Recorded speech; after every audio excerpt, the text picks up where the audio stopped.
I do take it with a pinch of salt because I think George didn't really get a consistent bunch of runs. Shanghai. Lap 1. The lights go out. A 7-time world champion launches from 4th to 1st in a car that isn't supposed to be there yet. For 9 laps, he holds the line, he defends, he calculates, and he does it in a car that is technically 7 kilometers per hour slower on the straight. Here's the question nobody in the paddock wants to answer. Has Lewis Hamilton already found his Ferrari? I think we have improved the car a tiny bit. And if he has, should Mercedes be afraid of the man they made great? To understand what happened in Shanghai, you have to understand the context coming in. Ferrari arrived in China with an aggressive aerodynamic package, changes to the Halo Flow, a particular rear wing solution, built with one purpose: to send a message that the Scuderia could compete from the very first race of the 2026 era. But qualifying told a different story. George Russell locked out pole position, a front row locked out entirely in silver, and Lewis Hamilton, the man Ferrari signed to be their savior, sat P3, third, behind both Mercedes drivers. From the outside, it looked like the hierarchy was already clear. But then Hamilton spoke. Take it with a pinch of salt because I think George didn't really get a consistent bunch of runs. He would have been a little bit quicker.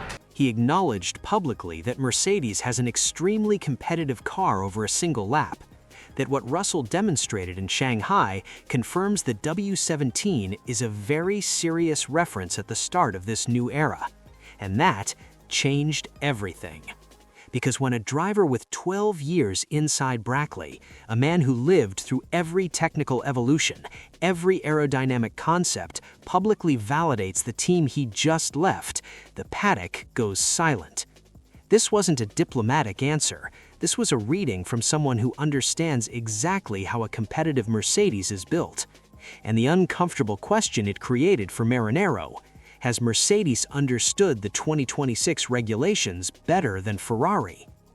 But that was just the start, because what the sprint race revealed, the telemetry, the radios, the tire data, told a completely different story to the one the timing sheets were showing. I'm not super happy about it because the P3, not a great result. I'm just not good on this track. On paper, Mercedes had control. Front row lockout, hyper-aggressive qualifying mode, half a second appearing out of nowhere in Q3. But here's the catch. That qualifying mode, running the MGUK at what one source described as 110% duty cycle for the flying lap, isn't sustainable, and the sprint race proved it. Hamilton launched from 4th to 1st. He deployed hybrid torque 150 milliseconds faster than Russell out of the blocks. For 9 laps, he defended the lead in a car that was measurably slower in a straight line. And the data showed something extraordinary. Russell's telemetry showed early signs of energy clipping, 200 meters before the braking zones. The Mercedes power unit, while a monster over 1 lap, was struggling with thermal efficiency in sustained combat. Hamilton exploited this perfectly. By the time the battery started to derate, he was losing just 0.085 seconds to Russell on the 1.2 kilometer straight. That's not a fast car being beaten by a faster one. That's a chess grandmaster waiting for his opponent to run out of moves. But here's where the story gets deeper. Because while Hamilton was neutralizing Mercedes on track, something far more dangerous was beginning inside his own garage. Charles Leclerc arrived at the sprint start still seething.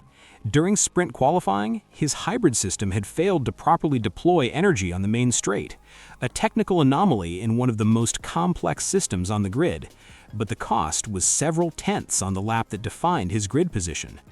For a driver who has called Ferrari home for years, for a driver who rebuilt this project from the inside, that kind of failure, at that kind of moment, cuts deep.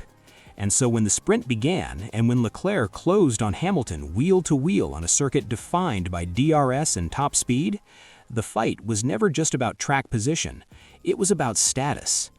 Inside the Ferrari wall, engineers watched 2 championship-caliber drivers refuse to yield. The tension was visible. Hamilton, cool, calculating, managing the pace with the precision of someone who has spent a decade in the most intense fights Formula One has ever seen. Leclerc, aggressive, determined, fighting not just for a place in the sprint classification, but for his place as the #1 inside the team. One source inside the paddock described it simply, "When two drivers who want to lead the same project find themselves fighting wheel to wheel, the result can only be frustration, tension, and a battle that is just beginning." Ferrari has two drivers capable of winning. That is both their greatest weapon and their most dangerous liability. Here's what the data says about Sunday's race. Hamilton's long-run pace on the hard tire showed a lap time degradation of just 0.1 seconds over a 5-lap simulation. Russell's dropped by 0.4 seconds over the same window. Ferrari's SF26 was harvesting energy through the high-speed lateral loads of turns 7 and 8, something the W17 appeared to struggle with.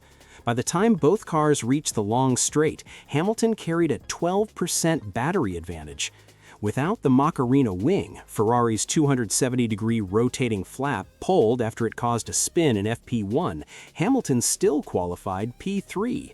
The fundamental chassis, one analyst noted, is a work of art. And if ambient temperatures rise by even 2 degrees on race day, that Mercedes power unit could start thermally throttling itself, handing the speed advantage back to the red car, lap by lap, stint by stint. The paddock's biggest fear isn't a fast Ferrari, it's a patient one. Scenario 1.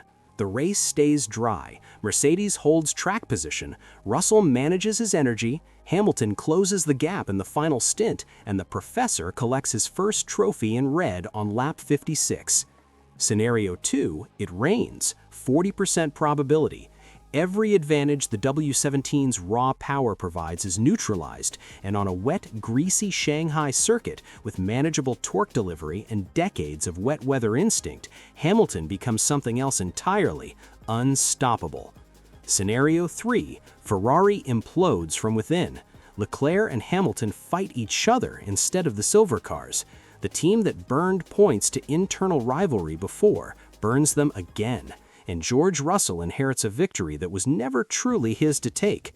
3 roads, 1 destination. Drama. Has Mercedes built the car of the new era, or is this just a qualifying illusion waiting to collapse under race distance? Can Ferrari manage 2 wolves in the same garage before one of them turns? And Lewis Hamilton, is he truly here to win championships in red? Or has he just handed his former team the greatest compliment of their lives right before he takes everything from them? One thing is certain, this season isn't about who's fastest, it's about who survives the pressure. So tell me, who's really pulling the strings in Formula One's biggest new rivalry? Drop your prediction below, because after today, nothing is guaranteed.